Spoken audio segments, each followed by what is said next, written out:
அனைவருக்கும் வணக்கம். வாழ்வின் முதலாவது செல்வமும் முதன்மையான செல்வமும் உடல் நலம் தான். அதனால உடல்நலத்தையே எல்லாரும் நல்லா பேணி காப்போம். ஒரு துஷாரேங்கிற ஒரு கேரள பெண்மணியோட ஒரு பெரிய அநீதி நடந்துச்சு. கேரளா சம்பவம், உண்மை சம்பவம். இதே நான் இப்ப சொல்றேன்னா, நம்ம பொம்பளை பிள்ளைகளை பெற்றவங்க ரொம்ப பாதுகாப்பாகவும் வளர்க்கறது மட்டும் இல்ல, அதை கட்டி கொடுக்குற இடத்துல எப்படி என்ன ஏதுன்னு பார்த்து விசாரிச்சு கொடுக்கணும். அதுக்காக தான் இந்த ஒரு பதிவு. இது கேரளா நடந்த உண்மை சம்பவம். ஒரு துஷாரேன்னு ஒரு பிள்ளை, அவளுடைய அப்பா பேரு துளசிதாசன், அம்மா பேரு விஜயலட்சுமி. அவனுக்கு ஒரு தம்பி. இந்த பொண்ணு ஒரு சாதாரண குடும்பத்துல பிறந்த பொண்ணு. ரொம்ப வசதியான குடும்பம்லாம் கிடையாது, சாதாரண குடும்பம் தான். படிச்சுட்டு இருக்கா. அந்த பொண்ணுக்கு மாப்பிள்ளை பாக்குறாங்க, மாப்பிள்ளை வர்றாங்க போறாங்க. ஆனா நகை போடுற அளவுக்கு பெரிய லெவல்ல அவங்க பெரிய வசதி கிடையாது. அப்போ ஒரு வீட்டுல இருந்து ஒரு மாப்பிள்ளை வீட்டுக்காரங்க வர்றாங்க. நான் உங்க பொண்ணை கட்டிக்கிறேன், பொண்ணு பார்க்கணுங்கிறாங்க. ஓகே, பொண்ணை பார்த்துட்டு ஓகே, எங்களுக்கு பொண்ணு ரொம்ப பிடிச்சிருக்கு, என் பையனுக்கு ரொம்ப பிடிச்சிருக்கு அப்படின்றாங்க. அந்த பையனோட அப்பா அம்மாவுக்கு பொண்ணை ரொம்ப பிடிச்சி போச்சு, பையனுக்கு ரொம்ப பிடிச்சி போச்சு.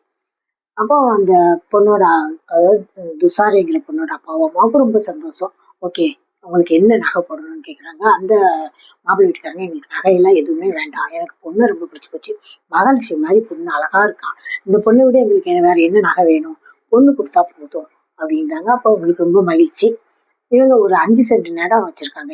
இடம், அந்த இடத்த வித்து நம்ம பொண்ணுக்கு நகை போடலாங்கிற ஒரு ஐடியா ஃபர்ஸ்ட் இருந்தது.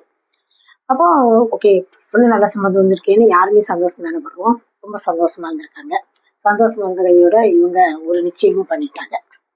நிச்சயம் பண்ணதுக்கு அப்புறம் ஒரு 2-3 நாளுக்கு அப்புறம் நைஸா மாப்பிள்ளையோட அம்மா போன பண்ணி, உங்க பொண்ணுக்கு நான் எதுக்காக எங்களுக்காக கேட்கல, ஏதோ உங்க பொண்ணுக்கு ஒரு 20 சவரம் நகையும் ஒரு 2 லட்சம் ரூபாய் ரொக்கமும் கொடுத்தவங்கன்னா போதும், அந்த பிள்ளைங்களுடைய வாழ்க்கைக்காக தான் கேட்கிறேன், எனக்காக கேட்கல அப்படின்னு இவங்க சொன்னோன்னே இவ்வளவு தூக்கி வழி போட்டுருச்சு.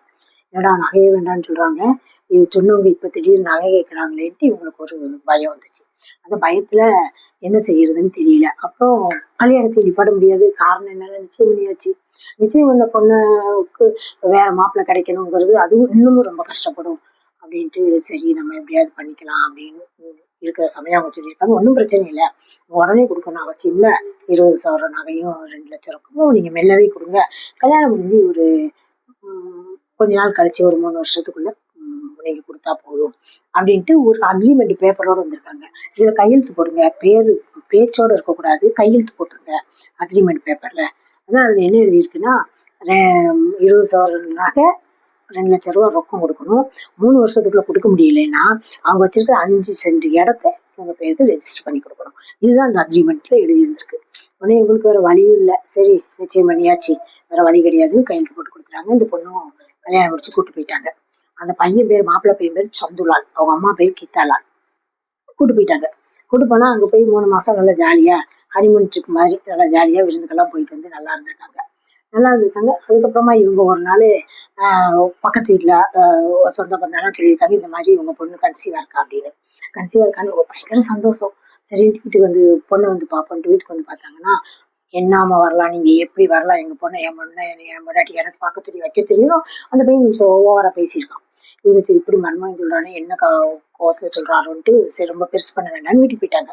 பொம்பளை பிள்ளை பெற்றவங்க இல்லையா, அதுதான் பொம்பளை பிள்ளை பெற்றவங்களை கடைசி என்ன சொல்லிடுறாங்கன்னா, தப்பு பண்றதெல்லாம் ஆம்பளை பிள்ளையை பெற்றவங்க ஏதாவது பண்ணிட்டு லேஸ் ஆரம்பிச்சு விட்டுட்டு லாஸ்ட் பொம்பளை பிள்ளை பெற்றவங்க மேல பழிய போடுற குடும்பம் நிறைய இருக்கு. எல்லாத்தையும் சொல்ல வரல, குறிப்பிட்டு சில பேர் அப்படி நிறைய பேர் இருக்கிறாங்க. அப்ப இவங்க வந்துட்டாங்க.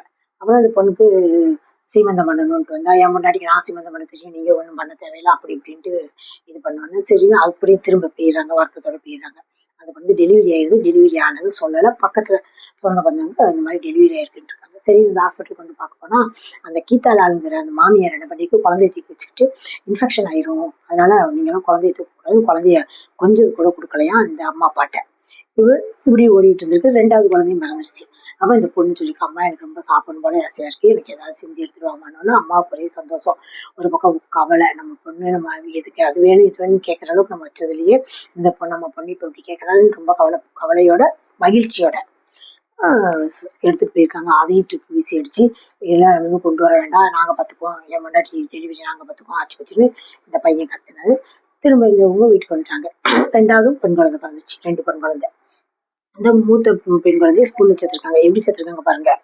அம்மாவுக்கு உடம்பு சரியில்ல, நான் தான் அம்மா, நான் தான் கார்டியன்னு அந்த கீதாலால் அவங்க பேரை போட்டு தான் சேர்த்திருக்காங்க. இதுக்கு அந்த பையனும் உடந்த மாப்பிள்ளையும் யாரு அந்த கீதாலாலோட பையன் அதுவும் உடந்த ஸ்கூலுக்கு இவங்களே விட போவாங்களா, இவங்களே கூட போவாங்க. இப்படியே நடந்துட்டே இருந்திருக்கு. இந்த அம்மா இந்த பிள்ளைய துசாரே அந்த பொண்ணை திட்டுமா இந்த கீதாலாங்கிற மாமியாரு. இவ பதிலுக்கு ஏதாவது நான் அப்படி இல்லத்த இல்லத்த ஏன்த்த அப்படிலாம் கிடையாது இப்படி இந்த பிள்ளை சொல்லுவாளாம். இது நாளாக நாளாக நாளாக பக்கத்து வீட்டுல சவுண்டு கேட்கும்ல.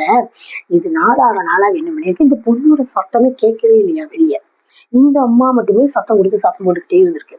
அப்போ பக்கத்துல உள்ள ஒரு பக்கத்து வீட்டுக்காரங்க என்ன பண்ணிருக்காங்க, என்ன இந்த பிள்ளை சத்தமே காணுமே, எப்பவுமே இந்த பிள்ளை பதிலுக்கு ஏதாவது இல்லம்மான்னு சொல்லுவாளே, இப்பயும் பதிலுக்கு சத்தமே வரலையேன்ட்டு அவங்க வீட்டுல ஒரு ஷீட்ல ஒரு ஓட்டையை போட்டு உத்து பார்ப்போம்னு உத்து பார்த்தா அந்த பிள்ளை ஒரு கட்டில்ல மெலிந்த தேகம், அந்த உடம்பு ரொம்ப மெலிந்து போய் எலும்பும் தோலுமா படுத்திருந்திருக்கு. அப்படி பார்த்தா அந்த பக்கம் சோறு குழம்பு தண்ணி எல்லாம் தூரத்துல வச்சிருந்திருக்கு.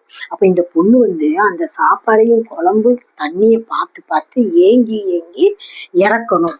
அதாவது கொலை பண்ணாத ஒரு கொலைய இவங்க ரெண்டு சந்துலாலும் கீதாலாலும் சேர்ந்து பண்ணியிருக்காங்க இந்த பெண்ணுக்கு.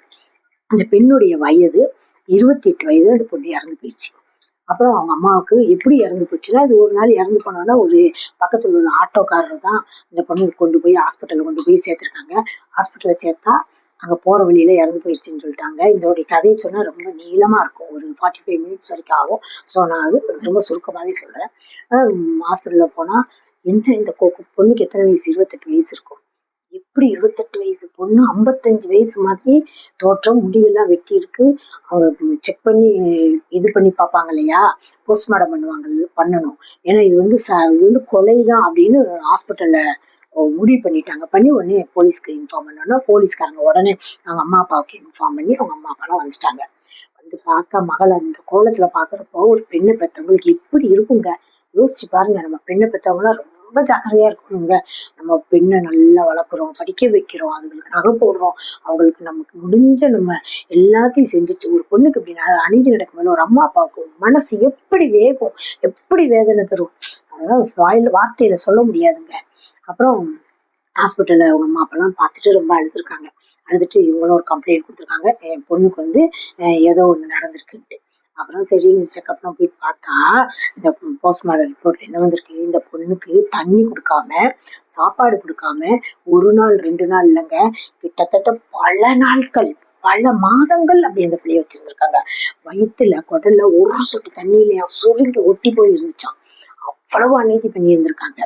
அப்போ இது உன்னுடைய இவங்களை சந்துலாலையும் அவங்க மாமியாரையும் கூப்பிட்டு கேட்டா அவங்களுக்கு இப்பதான் 2025 தான் இந்த அது என்னது இது வந்திருக்கு, கோர்ட்டு ஆர்டர் வந்திருக்கு. இவங்க கொலை செய்யப்பட்டார் இந்த பெண்மணி. சந்திலாலும் கீதாலாலும் சேர்ந்து கொலை பண்ணிட்டாங்க. மர்டர், இது இட் இஸ் மர்டர் அப்படின்னு சொல்லி தீர்ப்பு வந்துருச்சு. 2025 லாஸ்ட்ல தான் வந்திருக்கு.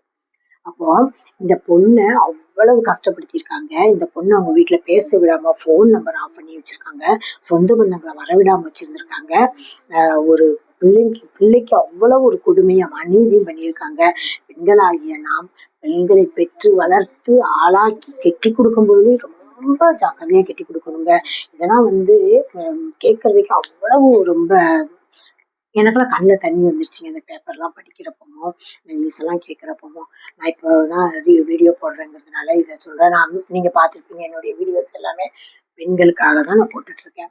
நான் கொஞ்சம் டாபிக் மாத்தி எதுவும் சொல்லலாம்னு நினைச்சா கூட எனக்கு என்னன்னு தெரியல, சொல்லதுக்கே எனக்கு வரல. அந்த பெண்களை பற்றி தான் சொல்ல தோணுது. ஏன்னா நம்ம பெண்களை ரொம்ப கஷ்டப்பட்டு வளர்க்குறோம், ரொம்ப பாதுகாப்பா வளர்க்குறோம், எல்லாம் பண்றோம். ஆனா கெட்டி கொடுக்குற போதுல தவறு பண்ணிடக்கூடாது இல்லையா. அதனால நம்ம பெண்களை கல்யாணம் பண்ணி கொடுக்கும் போதையும் குடும்பம் எப்படி என்ன ஏது ரொம்ப விசாரிச்சு பையனெல்லாம் விசாரிச்சு தாங்க கொடுக்கணும். பையனும் நல்ல பிள்ளை மாதிரி பேசிட்டு லாஸ்ட் இப்படி பண்ணா என்னங்க பண்ண முடியும். நம்ம கொஞ்சம் ஜாக்கிரதையாவே இருப்போம், பெண்களை பேணி காப்போம், பெண்களை ரொம்ப நல்லா வச்சிருப்போம். நாம ஒரு பையனை பெற்றிருந்தால் கூட நம்ம பையனுக்கு ஒரு பெண் எடுத்தா கூட அதை நம்ம பெண்ணு மாதிரி பார்க்கணுங்க. சில பெண்கள் வீட்டுல ரொம்ப ரொம்ப எப்படி சொல்றது, ரொம்ப சொஃபஸ்டிகேஷனா வாழ்ந்திருக்கோம். அந்த சொஃபஸ்டிகேட்டா வாழ்ந்த பிள்ளைங்க கொஞ்சம் அடுத்த வீடுங்கிறதுனால கொஞ்சம் ஒரு மாதிரி இருந்தா கூட நாம கொஞ்சம் பெரியவங்க இல்லையா, அனுசரிச்சு போய் அந்த பிள்ளைங்களை நல்லபடியா வளர்த்துட்டு இருக்காங்க.